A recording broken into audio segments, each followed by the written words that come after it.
बाढ़ और भूस्खलन दुनिया की सबसे विनाशकारी प्राकृतिक आपदाओं में से हैं। हर वर्ष भारी वर्षा, नदियों के जलस्तर में वृद्धि और पहाड़ी क्षेत्रों में मिट्टी खिसकने के कारण लाखों लोगों का जीवन प्रभावित होता है। विशेष रूप से मानसून के मौसम में इन आपदाओं का खतरा कई गुना बढ़ जाता है।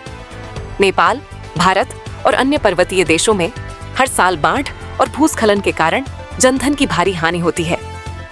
बाढ़ तब आती है जब किसी नदी, झील या अन्य जल स्रोत का पानी अपनी क्षमता से अधिक बढ़ जाता है और आसपास के क्षेत्रों में फैल जाता है।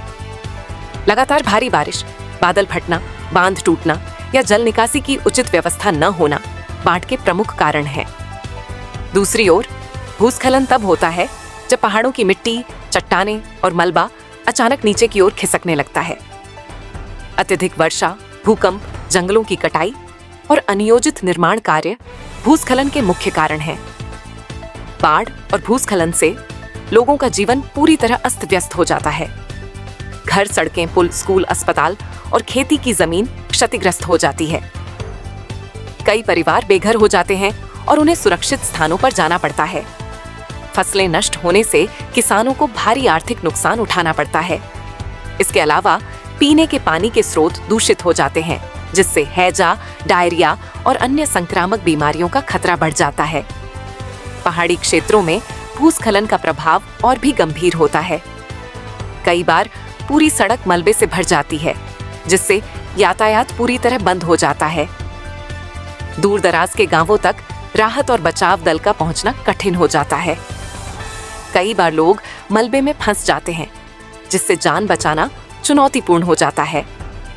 जलवायु परिवर्तन भी बाढ़ और भूस्खलन की घटनाओं को बढ़ाने वाला एक महत्वपूर्ण कारण माना जाता है।